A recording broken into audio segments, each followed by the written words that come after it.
찬양 감사드립니다. 이제 성경 말씀을 봉독하겠습니다. 오늘 우리에게 주신 하나님의 말씀은 이사야 7장 1절에서 9장 7절까지의 말씀입니다.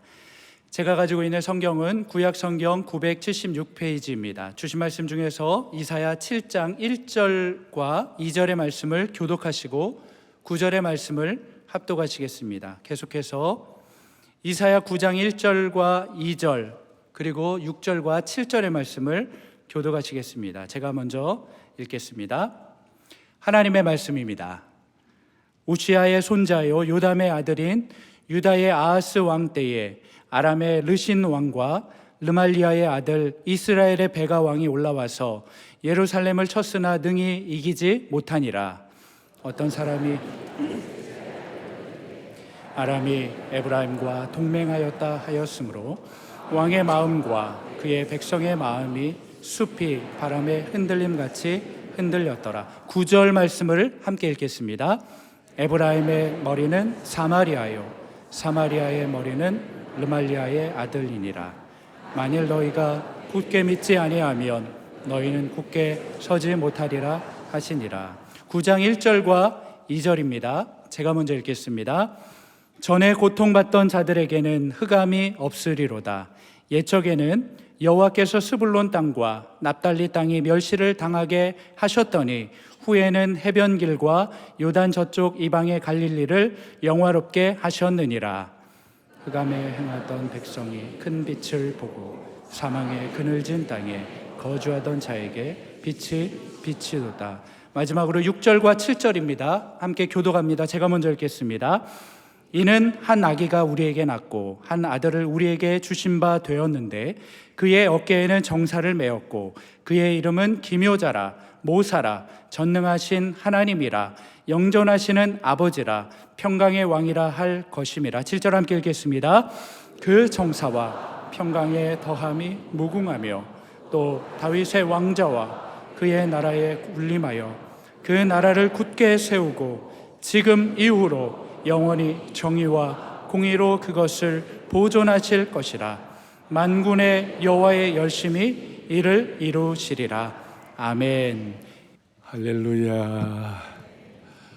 이렇게 매서운 강추위 가운데서도 예배 드릴 수 있는 환경 주시고 건강 주시고 믿음 주시고 은혜 주신 주님을 찬양합니다.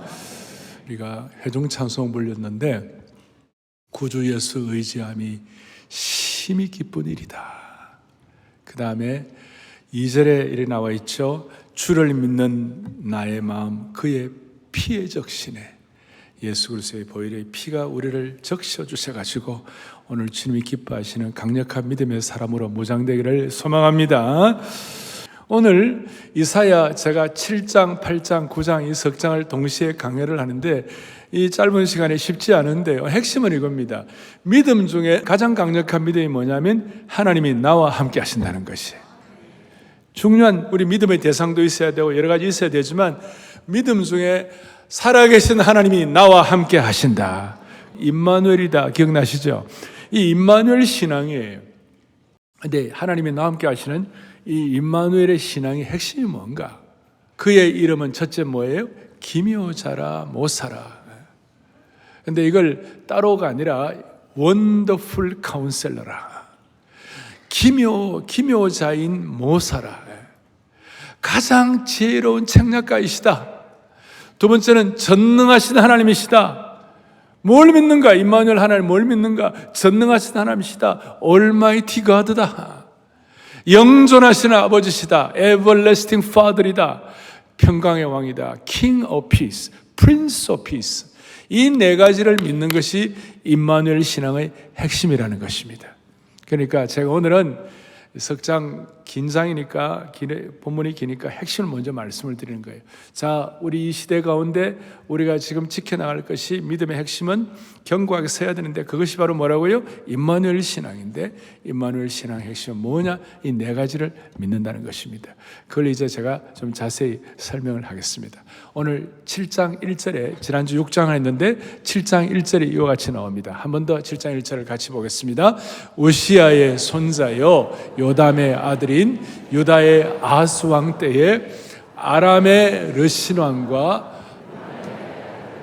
이스라엘의 베가 왕이 올라와서 예루살렘을 쳤으나 능히 이기지 못하니라. 자, 여기에 있는 내용들에 대한 설명을 제가 조금 드리겠습니다. 이제 다윗과 솔로몬 시대를 끝내고 남북이 분열되어 가지고 북쪽은 이스라엘 왕국이고 남쪽은 유다 왕국인데, 북쪽의 이스라엘 왕국의 왕 이름이 뭐냐면 베가 왕이었어요. 그리고 그 북쪽 더 위에 아람 나라가 있어요. 저 시리아 아람 나라, 지금 다마스크 그쪽, 다마스 시리아 쪽으로 아람 나라 강력했는데, 아람 나라의 왕 이름이 뭐라고요? 르신이다. 그래서 르신과 베가가 어떤 이제 요 배경 가운데는 어떤 일이 일어났느냐면, 그 당시에 최고의 제국이 뭐냐면 아수르 제국이었어요. 아수르 제국이 이렇게 세력을 펼쳐 나가려고 하니까 북쪽에 이스라엘의 베가와 그 위에 있는 아람 왕 르신이 연합군을 형성해 가지고 그 아수르를 막으려고 그러고, 그걸 위해서 이제 남쪽에 있는 유다 왕국에게 압력을 가하는 거예요. 그때 유다 왕의 이름이 뭐냐면, 이름이 뭐라고요? 아하스예요. 지난주에 했죠. 아하스. 그러니까 이 아하스 왕을 압력을 가하면서 우리 연합해 가지고 아수르를 막자 그러니까, 그 순간 이 아하스의 마음속에 이 순간 어떻게 하면 좋겠는가, 하나님께 지혜를 구하고 하나님께 매어 달려야 되는데, 쫙 보니까 제일 큰 나라에 붙으면 좋겠다, 아수르에게 붙으면 좋겠다 해가지고 아수르에게 이제 붙었어요. 붙어갖고 이제 그것만 끝나는 것이 아니라 뇌물과 이런 것 막 같이 갖고 갔어요. 그걸 갖고 간 이스라엘 그 남쪽 유다 왕국의 왕궁에 있는 보화와 이런 것들과 함께, 심지어 예루살렘 성전에 있는 수많은 은금 기명 좋은 것들을 가지고 같이 가고 아주 비참하게 그렇게 이렇게 했어요. 자, 그런 순간, 자, 그렇게 될 때에 무슨 일이 벌어졌는가? 오늘 보니까 2절의 그 상황 가운데서, 2절의 이 상황 가운데서 왕의 마음과 그의 백성의 마음이 뭡니까? 숫이 바람에 흔들림 같이 흔들렸더라. 이사야가 아주 시인이라고 그랬죠. 아주 굉장한 아주 표현을 하는 것입니다. 숲이 바람이 불 때 흔들림 같이 흔들리게 되었더라. 자, 그랬을 때 하나님께서 어떻게 이사야를 보내가지고, 남쪽 왕국은 망하면 안 되니까 하나님께서 안타깝게 여기셔갖고 4절에 이사야를 통하여 뭐라고 말씀하시느냐? 그에게 이르기를 너는 삼가며 조용하라. 르신과 아람과 르말리아의 아들이 심히, 거기에 뭐가 생각되어 있죠? 베가가 심히 노할지라도, 연합군이 쳐들어왔고 이렇게 압박을 한다 하더라도 이들은 연기 나는 두 부직갱이에 불과하니 두려워하지 말며 낙심하지 말라. 그래서 첫 번째 생각할 것은 연기 나는 두 부직갱이에요. 한 부직갱이는 아람 부직갱이고 또 한 부직갱이는 북쪽의 베가의 부직갱인데, 그는 그냥 끝이 연기만 좀 날 뿐이지 그건 아무런 힘이 없다. 아무런 힘이 없다. 그러니 걱정하지 마라. 여러분, 아무리 대단해도 여러분 느부갓네살이라고 그 뒤에 바벨론 제국이라고 있었는데, 하나님 치시니까 두 부직갱이가 아니라 느부갓네살이 쫓겨나가지고 소처럼 풀 뜯어먹는 존재가 되었고, 사도행전 12장에 킹 헤롯이 막 자기 막 힘 자랑하고 그럴 때 하나님이 탁 치시니까 부직갱이라고 쳐버리니까 벌레가 먹어 죽으니라. 그래서 연기나는 두 부직갱이와 비교되는 것이, 지난주에 우리는 하나님의 손에 들린 핀 숯불, 그러니까 연기나는 두 부직갱이와 제단에 핀 숯불, 그 제단에 핀 숯불은 지난주에 오염된 것을 태우고 상처를 치유하고 새롭게 하시는 그 하나님의 은혜가 있는 줄로 믿습니다, 이거예요. 그런데 하나님의 손에 버려진 타다남은 부직갱이는 아무런 영향을 끼치지 못하고 내어 팽개쳐진 존재로 전락할 수밖에 없다는 것입니다. 그러면서 벌벌 떠는 이 아하스에게 이사야를 통하여 강력한 말씀을 주시는데, 오늘 9절 뒷부분 다시 한번 우리 시작. 만일 너희가 굳게 믿지 아니하면 너희는 굳게 서지 못하리라. 아멘. 그러니까 믿음으로 굳게 서지 아니하면 절대로 제대로 서지 못한다는 것입니다.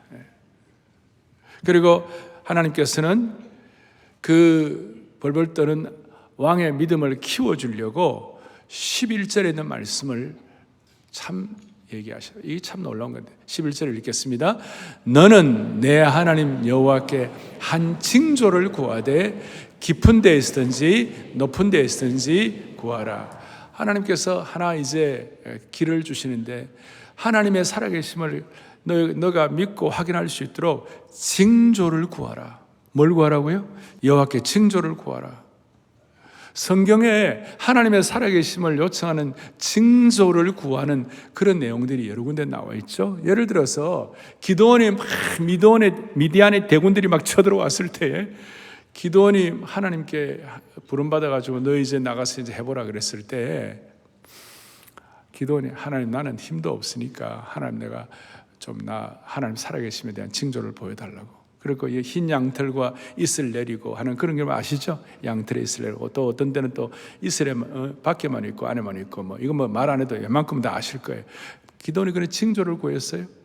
히스기야가 좀 더 살도록 하나님 내 함께 하시는 징조를 구한다고 해서 해의 각도를 좀 이렇게 이 각도를 10도로 옮겨주시고 이런 징조가 있었어요.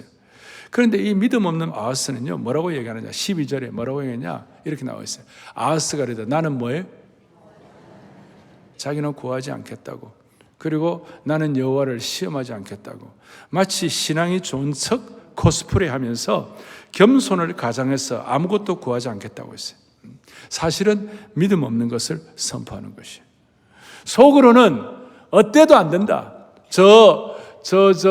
르신과 베가가 쳐들어왔는데 내가 무슨 힘으로 이걸 해결할 수 있겠냐. 차라리 하나님께 징조를 구하느니 아수르에게 의탁하는 것이 더 낫겠다. 하나님의 하늘에 불병거를 주시더라도 땅에 있는 티끌들의 생기를 불어넣고 예루살렘에 있는 모든 돌들에게 생기를 불어넣어가지고 군대를 만들어도 이 공격은 이겨낼 수가 없을 것이다. 그렇게 지레짐작 포기를 한 것입니다. 여러분 우리 가운데 하나님께서 우리 속에 하나님께서 징조를 구하라. 우리 하나님 시험하고 그게 아니라 하나님의 살아계심을 보여주십시오. 여러분 그런 믿음으로 징조를 구하는 그런 마음의 소원도 여러분들이 허락해 주시기를 바랍니다. 징조를 구하라. 그러면서 이제 아하스가 징조를 구하지 아니하고 그럴 때 이사야가 좀 화가 났어요. 그러면서 경고하면서 그러고 난 다음에 그걸로 끝나는 것이 아니라 너무나 놀랍고도 영광스러운 말씀을 하셨어요. 그 놀라운 말씀이 오늘 14절 여러분 어릴 때부터 잘 아는 말씀인데 같이 보죠. 주께서 친히 징조를 너희에게 주실 것이라. 자, 아하스에게 징조를 구하라고 그랬는데 아하스가 징조를 구하지를 않으니까 아하스 한 사람으로부터 이제 너희에게로 일반화가 된 거예요. 베풀 만한 자비를 베풀어 주시는 것이에요. 그런데 최고로 하나님이 나와 함께 하시는 핵심이 무엇일까? 그것이 14절 뒷부분에 나와 있어요. 뭐라 나와 있습니까? 보라, 처녀가 잉태하여 아들을 낳을 것이요 그의 이름을 임마누엘이라 하리라. God with us. 하나님이 나와 함께 하신다. 이런 내용은 우리가 성탄절 때 자주 들어보는 내용인데 이 성탄절에만 들어볼 내용이 아니고 우리의 삶의 현장에 수많은 정말 숲이 바람에 흔들려가지고 나무가 이렇게 어려울 정도로 우리의 마음이 안정이 되지 못하고 왔다 갔다 할 그런 분들에게 오늘 주님께서 주시는 가장 강력한 믿음의 굳게 서게 하시는 말씀인 줄 믿으셔야 되시는 것이에요. 임마누엘이라. 가장 이 징조는 단순히 어떤 적당한 징조가 아니라 바로 그 징조, 가장 강력한 징조, 하나님의 백성들에게 미치는 놀라운 징조, 여기에 신비함과 지혜의 표현이 담겨 있다는 것입니다. 아들을 낳을 그 이름을 임마누엘이라. 그래서 이 내용은 뒤에 정확하게 말하면 730여 년 정도 뒤에 다윗의 자손으로 오실 예수 그리스도를 예언하신 것이고, 여기에는 믿음에 굳게 서서 큰 믿음이 필요한 것이면 처녀가 어떻게 아들을 낳나? 나중에 에버래스팅 파더, 어린 그 예수님이 어떻게 영존하신 아버지가 되겠나? 말도 안 되는 얘기다 하는 인간적인 어떤 생각과 판단으로서는 그렇지만, 우리가 성령께서 은혜를 주셔가지고 오늘 이 말씀을 통하여 여러분들의 마음속에 말씀을 통한 지혜와 계시의 정신을 주시고 믿음을 주실 때는 하나님, 처녀가 잉태하여 아들을 낳을 줄로 믿습니다. 그걸 믿어지는 거예요. 초월자 하나님은, 인간을 창조하신 하나님은, 법칙을 만든 분은 법칙을 초월할 수 있는 은혜를 주실 줄로 믿습니다. 그러면서 내가 너와 함께 있겠다고 말씀해 주시는데, 사람들이 기가 이게 막히고 있잖아요. 눈이 막혀가지고 무슨 말인지 못 알아듣는 사람들이 많은 거예요.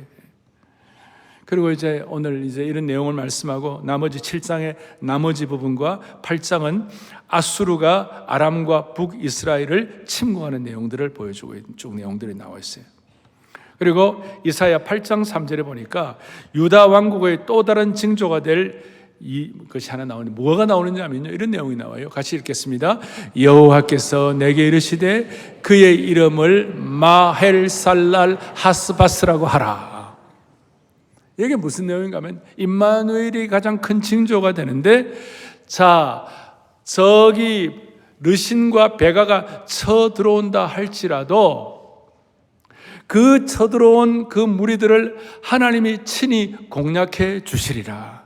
그리고 그 결과 그들이 속히 망하리라. 그래서 그걸 징조로 보여주세요. 이사야를 통하여 주신 징조가 뭐냐면, 이사야가 이제 둘째 아들을 낳게 되는데, 둘째 아들의 이름을 마헬살랄 하스바스. 이게 어떤 뜻인가? 곧 망하리라. 하나님이 역사하시면 곧 망하게 되리라. 마헬살랄 하스바스. 노략이 빨리 온다, 곧 망한다. 이 뜻은 남유다를 괴롭히던 두 나라가 신속히 패망할 것을 말씀하시고, 실제로 약 2년 뒤에 아람 나라가 르신이 망해버렸고, 약 12년 뒤에 북이스라엘 나라가 패망이 되었습니다. 우리가 임마누엘 신앙을 믿고 굳게 서면 우리 주위에 수많은 우리를 공격하던 상황들이 망할 것이다. 이것을 국가적으로만 생각하지 말고, 저 북쪽에 공격이라만 생각하지 말고, 여러분과 제가 개인적으로 갖는 수많은 두려움의 대상들을 생각하시고, 이 말씀을 접목해가지고 마헬 살랄 하스바스, 곧 대적들은 망하리라. 자, 저는 영적 제곱권의 원리를 하면서 얘기하는데, 우리 오늘 수만 명의 성도들이 예배를 드리는데, 우리 가운데 우리 7,000명만 정신 똑바로 차려가지고 7,000의 기도 용사가 되고 메어 달리면, 7,000 곱하기 7,000을 하면 어떻게 되는 거예요? 4,900만이 하나 살려주시고, 우리의 기도를 통하여 수많은 하나님을 대적하는 세력들이 마헬살랄 하스바스, 망하게 될 것이다. 오늘 그것을 믿는 것이 굳게 서는 것입니다. 이제 조금 더 들어가가지고 드디어 9장에 오니까 수세기 이후에 성취되어야 할 믿음의 진리들을 이사야를 통하여 펼쳐주시는데, 9장 1절과 2절에 놀라운 말씀이 있습니다. 거기에 전에 고통받던 자들에게는 흑암이 없으리로다. 옛적에 여호와께서는 스불론 땅과 납달리 땅이 멸시를 당하게 하셨더니, 후에는 해변길과 요단 저쪽 이방의 갈릴리를 영화롭게 하셨느니라. 그 스불론 땅과 납달리 땅은 갈릴리 지역이에요. 그 갈릴리 땅은 옛날에는 다 멸시받는 곳이었어요. 그런데 그곳에 무슨 일이 벌어졌는가? 흑암에 행하던 백성이 큰 빛을 보고 사망의 그늘진 땅에 거주하던 자에게 빛이 비추었도다. 그 어렵고 멸시받던 땅에 큰 빛이 왔을 때 큰 구원의 역사가 일어났다는 것입니다. 이 말씀이 나중에 신약의 창으로 해석을 하는데, 마태복음 4장 14절부터 16절에 있는 이 말씀이 오늘 이사야 9장에 있는 말씀을 그대로 재해석을 했어요. 이는 선지자 이사야를 통하여 하신 말씀을 이루려 하심이라. 아까 스불론 땅과 납달리 땅과 요단강 저편 해변길과 이방의 갈릴리여, 그게 다 갈릴리 지역이죠. 갈릴리 지역의 16절 다시 한번 같이 합독하겠습니다. 흑암에 앉은 백성이 큰 햇빛을 보았고 사방의 땅과 그늘에 앉아있는 자들에게 빛이 비추었도다 하였느니라. 아멘. 이걸 정말 이사야가 예언한 것을 마태가 깨닫고 다시 한번 신약의 창으로 재해석을 하셨던 거예요. 무슨 뜻인가 하면 어둠 속에 걷던 사람들이 큰 빛을 발견하게 되면, 또 황폐하고 멸시받던 땅들이 큰 빛을 받게 되면 영광스러운 곳으로 변하게 되게 될 것이다. 여러분, 교회뿐이 아니에요. 오늘 이 말씀이 그대로 믿어져서 굳게 믿어져 가지고 여러분들의 큰 빛이 임하면 여러분들의 큰 구원의 역사가 나타나게 될 것입니다. 어떤 구원의 역사입니까? 주님께서 갈릴리 지역에 사시던 그 구원의 역사가 그대로 펼쳐지게 되는 거예요. 갈릴리에서 눈먼 자를 눈뜨게 하시고 귀신들을 쫓아내시고 병자들을 고쳐주시고 예수님이 큰 빛이 되셔가지고 다리 저는 자를 고쳐주시고 죽은 자를 살리시고 산상수훈을 주시고 5,000명을 먹이시고 생명의 떡의 역사를 감당해 주신 것이 갈릴리 지역에서 큰 빛의 사역을 하게 하신 것입니다.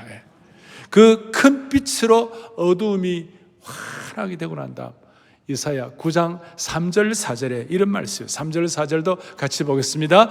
주께서 이 나라를 창성하게 하시며 그 즐거움을 더하게 하셨으므로 추수하는 즐거움과 탈취물들을 나눌 때의 즐거움같이 그들이 주 앞에서 즐거워하는, 4절 중요합니다. 이는 그들의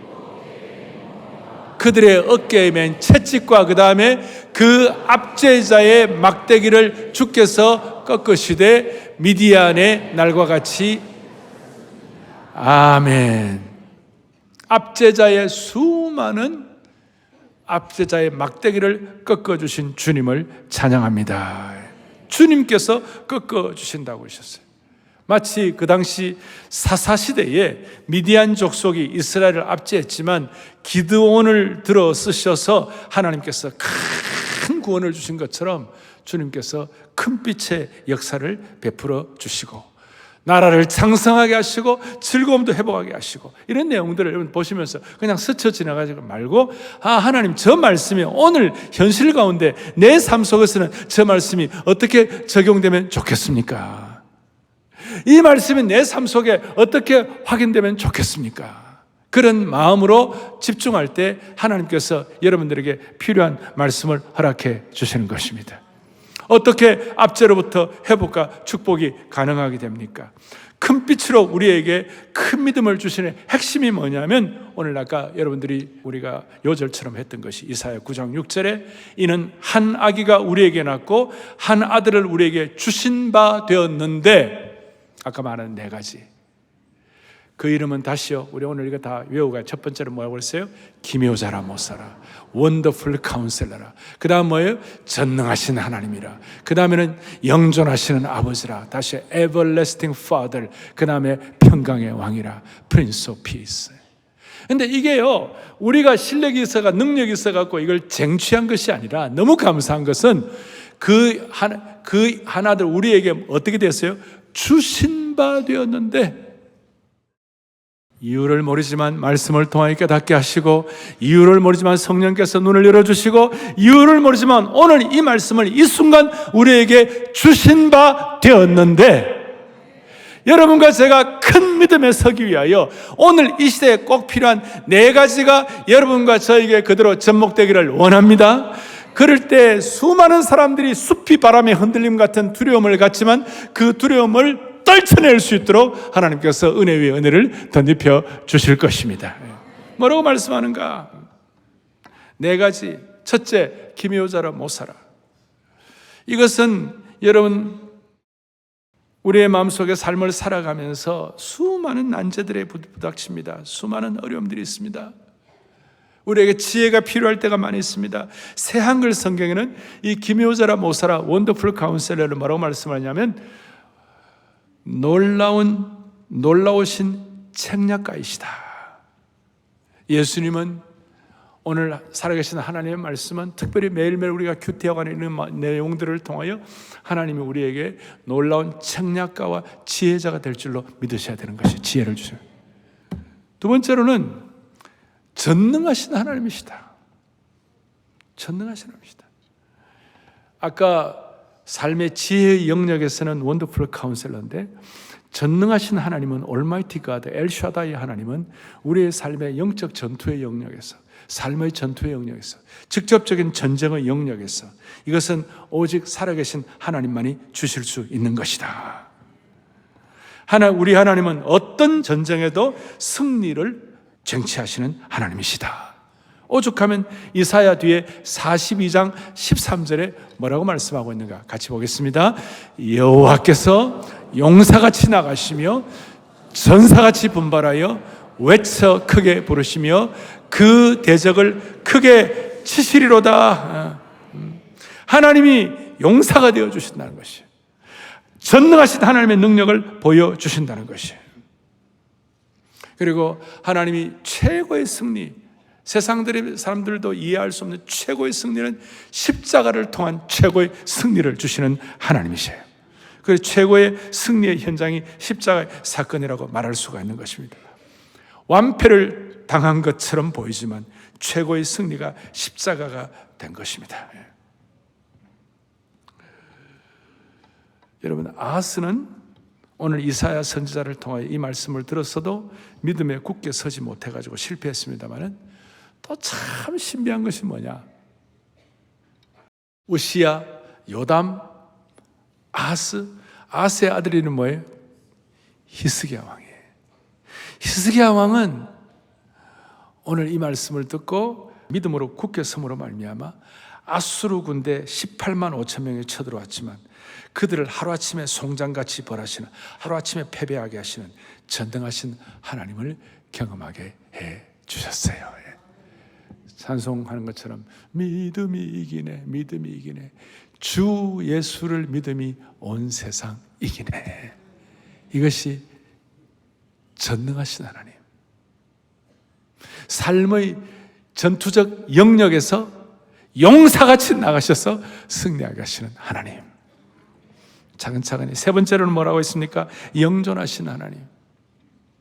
이 영존하시는 하나님은 아까는 삶의 지혜의 영역, 영적 전쟁의 영역, 여기는 뭐냐면 관계의 영역에서 왕따 당하는 사람에게, 외로움 당하는 사람에게,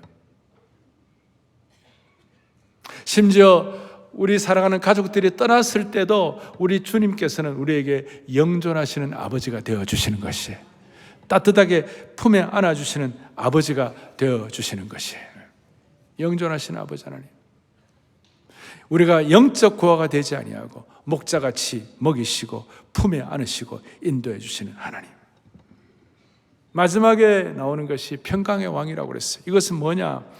정치적 영역에서, 분열의 시대, 갈등과 혼동의 상황에서 주님이 평강의 왕이 되어 주실 것이다. 오죽하면 이사야 9장 7절에 그 정사와 평강의 더함이 무궁하며 예수님의 통치가 영원하다고 말씀하고 있는 것입니다. 자, 이런 내용을 제가 여러분들에게 제가 좀 더 설명할 수 있는 시간 때문에 정리를 하는데, 여러분 이 네 개 중에 어느 게 제일 마음에 와닿아요? 어느 것이 제일 마음에 와닿아요? 어떤 사람은 하나님 나에게는 지혜로운 책략이 필요합니다. 어떤 사람은 하나님 영적 전쟁에 승리하게 하시는 올마이티 가드가 필요합니다. 어떤 사람에게는 주님 내 마음이 너무 외롭고 왕따당하고 버려진 것 같은 느낌이 있을 때 주님 나에게는 영존하신 아버지가 필요합니다. 그리고 이 수많은 이 혼란한 전국 속에서도 주님이 평강의 왕이 되어 주시옵소서. 어느 것이 더 마음에 와? 여러분들 나름대로 와닿는 것이 있을 것이에요. 참 기가 막힌 것입니다. 어떻게 한 여인을 어머니로 불렀던 한 아기가 영존하신 아버지가 될 수 있을까요? 강보에 쌓인 어린아기가 어떻게 기묘한 모사가 될 수가 있겠냐고. 이거는 세상의 상식으로는 이해하기 어렵고 풀 수 없는 신비인데, 그 풀 수 없는 신비를 믿음에 굳게 서서 감사함을 넘치게 하라는 것이에요. 자, 저에게는 이 네 가지 말씀이 어떻게 접목이 되었는가? 제가 이 말씀을 이제 정리해드리고 말씀을 정리할 텐데, 저는 어릴 때 저희 부친이 교회를 개척하고 좀 가난한 개척교회였기 때문에 저는 어릴 때 설빔이다, 그 다음에 추석 명절이다, 이런 것이 저에게는 거의 없었어요. 그런 건 없었는데 대신 한 가지는 좋았어요. 그것이 뭐냐면 성탄절 즈음이 되면 늘 따뜻하고 그 시간만은 좋았어요. 그리고 성탄절 즈음에 있었던 그 수많은 설교나 그런 내용들 가운데 저도 모르게 오랜 시간 동안 저에게 접목되고 저에게 소위 임물증되고 저에게 녹여진 것이 뭐냐, 지금 말씀한 네 가지가 지혜의 영역에 있어서, 영적 전쟁의 영역에 있어서, 삶의 관계의 영역에 있어서, 그리고 혼란한 이런 정치, 이런 사회적인 영역에 있어서 이것이 자연스럽게 네 가지가 제게 접목이 됐었어요. 그리고 그걸 통하여 저는 해마다 기도 제목을 할 때마다 지금 말한 지혜의 영역에 대한 기도의 제목, 그 다음에 영적 전투에 대한 기도의 제목, 그 다음에 관계에 대한 기도의 제목, 사회적인 삶의 영역에서의 기도의 제목, 이 네 가지가 자연스럽게 이렇게 되어 왔었어요. 그래서 그게 나에게는 무슨 변화를 일으켰나. 예를 들어서 이런 것입니다. 자, 코로나 기간 동안에 우리 교회가 수년 전에 사가 사랑 글로벌 아카데미를 하자. 그래서 처음에 이제 세계 그레이지웨이 스쿨, 대학원 대학교를 이렇게 하는데 그 사랑 글로벌 아카데미를 한다고 했을 때에 많은 난제들이 있었어요. 많은 분들이 목사님 이거는 이 코로나가 힘듭니다. 이건 안 됩니다. 그런 분들이 있었고 또 실제로 그게 쉽지가 않았어요. 그런데 이 네 가지가 접목이 되다 보니까 자연스럽게 제게는 믿음이 뭔가 하는 이런 차원에서 제게 눈을 열어주셔서 집중을 하게 했어요. 그래서 여러분, 올해 사랑 글로벌 아카데미 입학생이 300명이 넘습니다. 이게 너무 감사하고 놀라운 일이에요. 다 안 된다는 거예요. 그런데 여러분, 우리가 굳게 믿어야 굳게 설 수가 있는 것이에요. 또 대표적으로 코로나 말기에 우리 교회는 그래도 어느 정도 코로나 기간에 선방을 했는데 우리만 잘하면 되나? 한국에는 많은 교회, 특별히 어려운 교회, 약한 교회, 100명 이하의 교회, 모이는 숫자 100명 이하의 교회 좀 이렇게 같이 우리가 받아들 나눠야 되겠다, 이런 생각을 하고 소위 이제 첫 번째 한국교회 섬김의 날 이걸 하려고 하는데, 많은 분들이 제주에 목사님 코로나가 500명도 안 옵니다. 근데 나는 5,000명. 그러니까 목사님 택도 없는 소리 하지도 마세요. 그러면서 답도 너무 재밌어요. 목사님 빌립같이 말해서 미안한데요. 그래, 사실이에요, 사실. 그런데 이상하게도 저는 그 말을 듣고 그래, 안 되겠구나. 그게 아니고 우리 강단기도 한다라면 하나님께서 방향을 잡아주시겠지. 저는 그런 마음에 믿음의 굳게 설 어떤 길을 주셔가지고 한 달 동안 강단기도 매일 아침마다 강의도 하는데 하나님께서 사람에게는 진심, 하나님께는 전심, 그것이 지나놓고 보니까 지금 말씀한 대로 영존하시는 아버지, 원더풀 카운셀러, 그리고 전능하신 하나님, 평강의 왕, 이것이 전복이 되는 그 은혜로 하나님께서 주신 참 수많은 믿음의 결과들이 있지 않았나. 이 네 가지 은혜가 온 성도들 한 분 한 분 그대로 여러분들에게 허락해 주시기를 원하시는 것이에요. 그래서 다시 시작할 수 있는 힘과 다시 하나님 앞에 쓰임 받을 수 있는 길을 열어주시기를 원하는 것이에요. 그러면 제가 이 말씀을 드리면 어떤 분들은 그렇구나, 오 목사 이상으로 나도 좀 그런 뭐가 있으면 좋겠다는 그런 생각을 할 수도 있을 것이고, 어떤 분들은 나는 그래도 마음에 잘 안 와닿는데, 이런 분이 계시면 지금 제가 드리는 이 말씀을 그대로 명심을 하고 이걸 여러분들이 딱 마음에 와닿도록 은혜를 베풀어 주시면 하나님께서 여러분들을 믿음으로 굳게 서게 하셔서 바람 앞에 흔들리는 마음들을 정리하게 해 주실 것입니다. 그것이 뭐냐면 열왕기하 4장에 어떤 내용이 나오느냐면, 엘리사라는 선지자가 있었는데 엘리사의 제자 가운데 남편이 죽어버리고 아들만 둘만 남은 부인이 있었어요. 그래서 아들만 둘 데리고 부인 남편이 없으니까 너무 가난해가지고 집에 아무것도 없었고 나중에는 이 아들 둘을 종으로 팔아야 할 상황이 되었었어요. 너무나 척박한 상황에서 그 당시에 신학교 교장이었던 엘리사를 찾아가지고 울면서 우리 어떻게 하면 좋습니까? 우리 다 굶어 죽게 되었습니다. 우리는 뭐 끝났습니다. 그럴 때에 엘리사가 그 부인에게, 아들 둘이 있는 부인에게 너 뭐 있냐? 갖고 있는 게 뭐냐? 그러니까 내가 갖고 딱 하나밖에 기름병 하나가 있다고 그랬어요. 기름병 하나밖에 없다고. 그러니까 열왕기하 4장 3절 4절에 참 놀라운 일이 일어나는데요. 여러분 같이 한번 보겠습니다. 3절 같이 보겠습니다. 이르되 너는 밖에 나가서 모든 이웃에게 그것을 빌려. 잠깐만요. 이거 지금 엘리사 그 제자의 아내에게 하는 말이지만 여러분과 저에게 주시는 말씀이라고 생각하고 너는 할 때 여러분 이름 넣고 생각해갖고 한번 받아보시라. 무슨 일이 벌어져? 3절 다시 한번. 이르되 너는 밖에 나가서 모든 이웃에게 크게 하세요. 그릇을 빌리라. 빈 그릇을 빌리되 조금 빌리지 말고 4절 더 크게 너는 너 두 아들과 함께 들어가서 문을 닫고 그 모든 그릇에 기름을 부어서 차는 대로 옮겨 놓으라 하니라. 놀라운 말씀. 다 굶어 죽게 됐어요. 지금 그걸로 끝나는 줄 알았어요. 그런데 엘리사에게 가니까 엘리사를 통하여 믿음의 눈을 열도록 만들어 주시는데 너 기름병 하나밖에 없지. 그걸로 끝내지 말고 너 두 아들과 함께 가가지고 이웃들에게 가가지고 그릇을 빌리라. 간장 종지 한 개만 빌리지 말고 조그마한 그릇만 빌리지 말고 수많은 그릇들을 빌리라.